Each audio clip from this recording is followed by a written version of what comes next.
नमस्कार, स्वागत है आपका हमारी खास पेशकश कमोडिटी के सवाल। आज जहां हम बात करने वाले हैं ईआईएफ यानी ऑल्टरनेटिव इन्वेस्टमेंट फंड्स और पीएमएस के बारे में कि इसका कमोडिटी मार्केट में क्या फ़ायदा मिलता है, इनकी भागीदारी से कमोडिटी मार्केट का दायरा कैसे बढ़ रहा है। और इस खास मुद्दे पर बात करने के लिए हमारे साथ दो खास मेहमान भी हैं। निरंजन अवस्थी हैं, सीनियर वाइस प्रेसिडेंट और हेड हैं प्रोडक्ट के मार्केटिंग एंड डिजिटल के एडलवाइस म्यूचुअल फंड से, और साथ ही हमारे साथ हैं संबित पटनायक हैं जो एचओडी हैं फाइनेंशियल इंस्टीट्यूशंस मार्केटिंग के एमसीएक्स से। आप दोनों मेहमानों का बहुत बहुत शुक्रिया। सबसे पहले संबित, आपसे मेरा सवाल होगा, ईआईएफ और पीएमएस इन दोनों का कमोडिटी मार्केट में क्या फायदा मिलता है? जैसा कि अल्टरनेट इन्वेस्टमेंट फंड कैटेगरी 3 को मंजूरी सेबी ने 2017 में दी थी, और ये पहली संस्थागत इन्वेस्टर निवेशक है जिसको सेबी ने मंजूरी 2017 में दी। और इंस्टीट्यूशनल इन्वेस्टर के हिसाब से अगर आप देखें, कोई भी इन्वेस्टर जिसको कमोडिटी मार्केट में पार्टिसिपेट करना है और डायरेक्ट भागीदारी लेना नहीं है, तो इनके लिए विकल्प क्या है? विकल्प ये है, एक तो है कि अल्टरनेट इन्वेस्टमेंट फंड कैटेगरी 3 के माध्यम से वो पार्टिसिपेट कर सकते हैं, जिसमें कि वो जितना सोफिस्टिकेटेड इन्वेस्टर है उनको इसमें ट्रेडिंग कॉम्प्लेक्स ट्रेडिंग स्ट्रेटेजीज ये अल्टरनेट इन्वेस्टमेंट फंड यूज करते हैं, और इनको लिवरेज 2x की मिला हुआ है। और इसके साथ साथ ये लॉन्ग शॉट करते हैं। ग्लोबली इन्हें लॉन्ग शॉट फंड कहा जाता है या हेज फंड कहा जाता है, और ये अभी अवेलेबल है इन्वेस्टर को कमोडिटी मार्केट में जिनको डायरेक्टली पार्टिसिपेट नहीं करना है, भागीदारी ये ले सकते हैं कमोडिटी में अल्टरनेट इन्वेस्टमेंट फंड के जरिए से। दूसरे है कि पोर्टफोलियो मैनेजमेंट सर्विसेज, जिनको 2019 में सेबी ने मंजूरी दी संस्थागत निवेशक के हिसाब से, और इसमें भी कोई भी एक हाई नेटवर्थ इंडिविजुअल जिनको कमोडिटी में रुचि है, उनको लगता है कमोडिटी उनके पोर्टफोलियो में होनी चाहिए, तो ये पोर्टफोलियो मैनेजर के थ्रू से पार्टिसिपेट कर सकते हैं। एक पोर्टफोलियो मैनेजर, ये एक फंड मैनेजर होता है। जो पोर्टफोलियो मैनेजर होता है collection of pool of accounts होता है, जो इन्वेस्टर के बिहाफ में कमोडिटी खरीदते हैं और बेचते हैं, और ये लॉन्ग ओनली रहते हैं, इनके रिसर्च बैक्ड रहता है। तो ये भी एक माध्यम है जिसके थ्रू इन्वेस्टर कमोडिटी में एक्सेस कर सकते हैं जिनको डायरेक्ट पार्टिसिपेशन नहीं करना है। और तीसरा जो साधारण इन्वेस्टर है, म्यूचुअल फंड एक अच्छा जरिया है जिसके थ्रू ये कमोडिटी पार्टिसिपेट करते हैं। इनकी भागीदारी एक्सचेंज में जब से मंजूरी मिली है काफी पॉजिटिव है, और मुझे पूर्ण विश्वास है कि आगे चलते हैं इनकी भागीदारी से एक्सचेंज और मार्केट के लिए बड़ा पॉजिटिव है, और इन्वेस्टर के लिए अच्छा विकल्प है जिसके थोड़ा ये मार्केट में पार्टिसिपेट कर सकते हैं बिना डायरेक्ट पार्टिसिपेशन। संबित जी, एक और सवाल इससे जुड़ा हुआ ही होगा, क्योंकि इंस्टीट्यूशंस की भागीदारी की आप बात कर रहे हैं, तो कमोडिटी मार्केट जिसमें डेप्थ की अब तक कमी थी, लेकिन धीरे धीरे जैसे जैसे संस्थागत भागीदारी बढ़ रही है, इसका दायरा भी बढ़ रहा है, तो ये कितना बड़ा बना सकता है? कितनी अपॉर्चुनिटीज़ है इंस्टीट्यूशंस की जो भागीदारी है, ये बढ़ भी रही, आगे और भी बढ़ेगी, तो ये कितना मार्केट को कितना बड़ा बना सकता है? मैं कमोडिटी डेरिवेटिव मार्केट की बात कर रहा हूँ। देखिए, संस्थागत निवेशक की आने से मार्केट में एक तो है कि डेप्थ और लिक्विडिटी आ जाते हैं। दूसरा है कि म्यूचुअल फंड हो या पीएमएस हो या एएफ हो, पहले इनकी भागीदारी इक्विटी और डेट पे थी, अब कमोडिटी इनको अलाउ किया गया है, जिससे क्या होता है कि इन्वेस्टर को एक अच्छा अपॉर्चुनिटी मिलता है कमोडिटी में पार्टिसिपेट करने के लिए। तीसरा, आज आप देखेंगे म्यूचुअल फंड में गोल्ड ईटीएफ है, सिल्वर ईटीएफ है, जिनमें पहले गोल्ड ईटीएफ में म्यूचुअल फंड पैसिव इन्वेस्टमेंट करते थे, अब गोल्ड ईटीएफ में 50% अब इक्विटी डेरिवेटिव्स के लिए प्रोविजन किया, कमोडिटी डेरिवेटिव्स के लिए प्रोविजन किया हुआ है, जिसके माध्यम से एक एक्टिव इन्वेस्टमेंट हो जाता है और इन्वेस्टर को रिटर्न मिलता है गोल्ड ईटीएफ में। और सिल्वर ईटीएफ में 10% की आप मंजूरी मिली हुई है, और इससे भी इन्वेस्टर अच्छा खासा, जिनको सिल्वर में हेज करना है किसी कॉर्पोरेट को, या किसी को लगता है सिल्वर लॉन्ग है, तो डायरेक्ट पार्टिसिपेशन के अलावा ये म्यूचुअल फंड के माध्यम से पार्टिसिपेट कर सकते हैं। तीसरा है कि आजकल कमोडिटी में म्यूचुअल फंड को, जिनके हाइब्रिड फंड्स है, जो मल्टी एसेट फंड्स हैं, इनमें भी कमोडिटी अलाउड है, और 30% एयूएम ये इन्वेस्ट कर सकते हैं कमोडिटी में ये फंड। और इसमें भी पर्टिकुलरली इन्वेस्टर जिनको रुचि है गोल्ड सिल्वर अलावा बेस मेटल और एनर्जी प्रोडक्ट्स में, तो यहाँ पे भी इन्वेस्टर इस हाइब्रिड स्कीम के द्वारा पार्टिसिपेट कर सकते हैं, जिसमें एक खाली रूल है कि 10% किसी भी सिंगल कमोडिटी में म्यूचुअल फंड एक्सीड ना कर सके। और इससे सबसे बड़ा चीज है कि mutual fund long only investor है, तो किसी भी कॉर्पोरेट को अगर हेज करना है शॉर्ट साइड में तो हेज कर सकते हो, और इनकी पार्टिसिपेशन से ये होता है कि ओआई में वृद्धि होती है और मार्केट एफिशिएंसी बढ़ता है और मार्केट आता है। अब निरंजन जी, आपसे मेरा सवाल होगा, म्यूचुअल फंड के आने से कमोडिटी मार्केट में आप क्या बदलाव देख रहे हैं? कितनी डेप्थ बढ़ सकती है, कितना दायरा बढ़ सकता है? निरंजन। म्यूचुअल फंड्स जैसे हम जानते हैं एक रिटेल निवेशक के लिए सबसे आसान तरीका है कोई भी एसेट क्लास में निवेश करने के लिए, फिर वो इक्विटी हो, डेट हो या अभी कमोडिटी हो।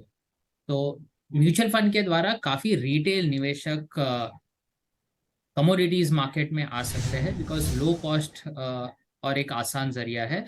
अभी हमने देखा है, जैसे संबित जी बता रहे थे, मल्टी एसेट फंड्स है, ईटीएफ्स है और कुछ हाइब्रिड फंड्स है जो ईटीसीडीज में निवेश करने जा रहे हैं, और काफी हमने देखा है कि वहां पर ईटीसीडीज में निवेश हो रहा है म्यूचुअल फंड स्कीम्स के द्वारा। तो थ्रू म्यूचुअल फंड्स ये रिटेल निवेशक ईटीसीडी मार्केट्स में एक आसान तरीके से निवेश कर सकते हैं, जिसके वजह से जो डेप्थ मार्केट की वो काफी बढ़ सकती है, क्योंकि म्यूचुअल फंड की जो पावर है, सिर्फ एक म्यूचुअल फंड के थ्रू कई करोड़ों रिटेल निवेशक डायरेक्टली ईटीसीडी मार्केट्स में आ सकते हैं। तो डेप्थ डेफिनेटली हम देखेंगे कि बढ़ रही है। ओपन इंटरेस्ट जैसे संबित जी ने बताया वो भी बढ़ेगा। तो ये सिर्फ शुरुआत है अभी, लेकिन जैसे अगर हम देखें मल्टी एसेट फंड्स में सबसे ज्यादा इनफ्लोस आए हैं पिछले 3-4 महीनों में म्यूचुअल फंड्स में, एक सबसे बड़ी कैटेगरी बनने जा रही है। और इस कैटेगरी का लगभग 10 से 15% जो निवेश है ये कमोडिटीज में होता है, गोल्ड, सिल्वर या बाकी ईटीसीडीज जो सेबी द्वारा अलाउ किया है। तो इसके वजह से जो इन्फ्लोस हमें दिखेंगे ईटीसीडी मार्केट में वो काफी अच्छे और एनकरेजिंग होंगे आने वाले समय में। म्यूचुअल फंड के लिए कमोडिटी मार्केट में इन्वेस्टमेंट कितना बड़ा फायदा है निरंजन जी, क्या लग रहा है आपको? क्या कमोडिटी के जरिए हेजिंग ही सिर्फ उनको एक विकल्प मिलता है या बेहतर रिटर्न के मौके भी यहाँ पे दिखते हैं? तो इंडियंस के लिए स्पेसिफिकली गोल्ड और सिल्वर ये उनके डार्लिंग इन्वेस्टमेंट्स रहे हैं। गोल्ड काफी निवेशकों के लिए एक बेस इन्वेस्टमेंट्स रहा है, लेकिन और गोल्ड में इन्वेस्टमेंट्स के जो तरीके हैं काफी ऑप्शंस है। आप डायरेक्टली गोल्ड इन्वेस्ट कर सकते हो, म्यूचुअल फंड्स के थ्रू, ईटीएफ्स के थ्रू कर सकते हो और मल्टी एसेट फंड्स के थ्रू कर सकते हैं। तो गोल्ड का जो या गोल्ड या सिल्वर या बाकी कमोडिटीज का जो रोल है पोर्टफोलियो में, वो हेजिंग के अलावा एक रिटर्न बनाने के लिए भी हो सकता है। हमने देखा है कई बार मार्केट्स जब खराब होते हैं, इक्विटी मार्केट्स नीचे जाते हैं, तब कमोडिटी एक हेज या फिर रिटर्न बनाने का एक दूसरा जरिया हो सकता है। स्पेसिफिकली हमने देखा 2008 2020 में हमने देखा जब जब मार्केट इक्विटी मार्केट्स खराब रहे हैं, वहां पर कमोडिटी मार्केट स्पेशली गोल्ड और सिल्वर ये काफी अच्छे तरीके से रिटर्न इन्वेस्टर्स को दिए हैं इन्होंने।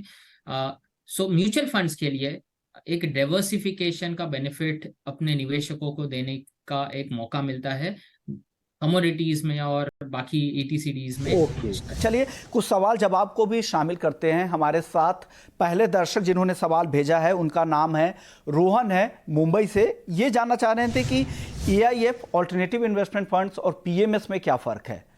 संबित, आप बताइए क्या फ़र्क है इन दोनों में?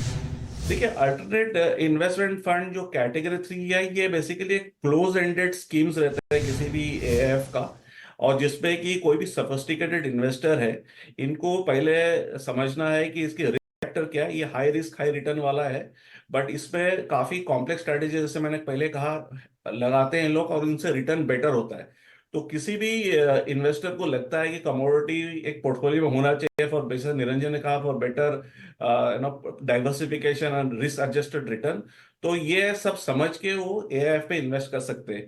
एक पोर्टफोलियो मैनेजर जो होता है वो बेसिकली फंड मैनेज करता है, ये कलेक्शन ऑफ फंड्स रहता है, और उनके बिहाफ पे वो मार्केट में इन्वेस्ट करता है बेस्ड ऑन सर्टन रिसर्च। किसी को रिसर्च लगता है कोई कमोडिटी में, तो उस पर लॉन्ग ओनली पोजिशन लेते हैं और उसका उनका व्यू के बेसिस पे, रिसर्च के बेसिस पे पोजीशन लेते हैं। तो यहाँ पे भी एक रिटर्न बन सकता है। तो ये दोनों ही एक इन्वेस्टमेंट मीडियम है इन्वेस्टर के लिए, बट इसके साथ साथ इनको इनकी रिस्क फैक्टर्स को भी जान के इनको पार्टिसिपेट करना चाहिए। चलिए अगले दर्शक है राज, हैं दिल्ली से। उनका सवाल है कि अगर मल्टी एसेट क्लास में हम पैसा लगाते हैं तो लॉन्ग टर्म का उनका ट्रैक रिकॉर्ड कैसा रहेगा, क्या डबल डिजिट रिटर्न की उम्मीद करें? क्या ये सवाल से होगा निरंजन जी, क्या लग रहा है आपको, किस तरह की रिटर्न की उम्मीद रखनी चाहिए? एक बॉलपार्क फिगर दीजिए, हालांकि ये तो मार्केट ड्रिवन है, लेकिन एक अनुभव आपका क्या कहता है इस पर? मल्टी एसेट फंड्स जो है, जैसे अभी हम डिस्कस कर रहे थे, ये इक्विटीज में पैसा लगाते हैं, डेट में लगाते हैं और कुछ पैसा कमोडिटीज में लगाते हैं। अभी अगर हम ये तीनों एसेट क्लास देखें तो इनका रिस्क रिटर्न जो दायरा है वो अलग अलग है। तो कोई भी मल्टी एसेट फंड आपको देखना पड़ेगा कि कितना प्रतिशत इक्विटी, डेट या डेरिवेटिव या कमोडिटी डेरिवेटिव्स में लगा रहा है, उसके हिसाब से उसका रिटर्न आएगा। लेकिन मोटा मोटी अगर हम देखें, ये सभी फंड्स आपको जो एफडी रिटर्न आपको मिलता है उससे में भी 2 या 3% ज्यादा रिटर्न कमाने का एक स्ट्रेटेजी की एम होती है इनकी, और वो रिटर्न आप इसमें एक्सपेक्ट कर सकते हैं। अभी ऐसे कुछ समय हो सकते हैं जहाँ पे इक्विटी मार्केट्स डाउन है और मल्टी एसेट फंड्स में इक्विटी का जो प्रतिशत है इन्वेस्टमेंट का वो ज्यादा है, तो वहां पे रिटर्न्स नेगेटिव भी हो सकते हैं, क्योंकि ये कमोडिटीज और इक्विटी में ज्यादा निवेश करते हैं। आपकी जो अवधि है इन्वेस्टमेंट की वो लंबी रखे, 3 से 5 साल, और एक्सपेक्ट करे कि ये आपको इन्फ्लेशन और जनरली जो इंटरेस्ट रेट्स या एफडी रिटर्न्स है उससे 1 या 2% आपको ज्यादा रिटर्न दे। हालांकि ये रिटर्न जो है गारंटीड नहीं है, म्यूचुअल फंड्स में अपने मार्केट रिस्क होते हैं, तो सोच समझ कर निवेश करें, लेकिन ब्रॉडली ये आप एक्सपेक्ट कर सकते हैं मल्टी एसेट फंड से। तो ये आपके लिए सलाह है कि मल्टी एसेट क्लास में आप अपनी कैटेगरी में आप जाकर देखें, जो आप मल्टी एसेट क्लास में अगर पैसे लगा रहे हैं तो उनका पोर्शन कहाँ पर, इक्विटी में कितना जा रहा है, कमोडिटी में क्या जा रहा है, फिर आप देखें कि वो आपकी रिस्क एपेटाइट क्या है, उस हिसाब से आप पैसे लगाएं। और आमतौर पे अमूमन डबल डिजिट ग्रोथ तो आजकल इस तरह के एसेट में देखने को मिलती है। शुक्रिया निरंजन जी आपका, संबित आपका, आप लोगों ने वक्त निकाला, दर्शकों को भी बताया कि कमोडिटी मार्केट का दायरा कैसे बढ़ रहा है, कैसे वो इसका फ़ायदा उठा सकते हैं, कैसे इस ऐसे क्लास के तौर पर इसे आप देख सकते हैं। साथ ही एआईएफ और पीएमएस के बारे में भी बताया हमारे दर्शकों को। तो इस खास पेशकश को यहीं समेटते हैं, लेकिन बाकी खबरों के लिए आप बने रहिए हमारे साथ। नमस्कार।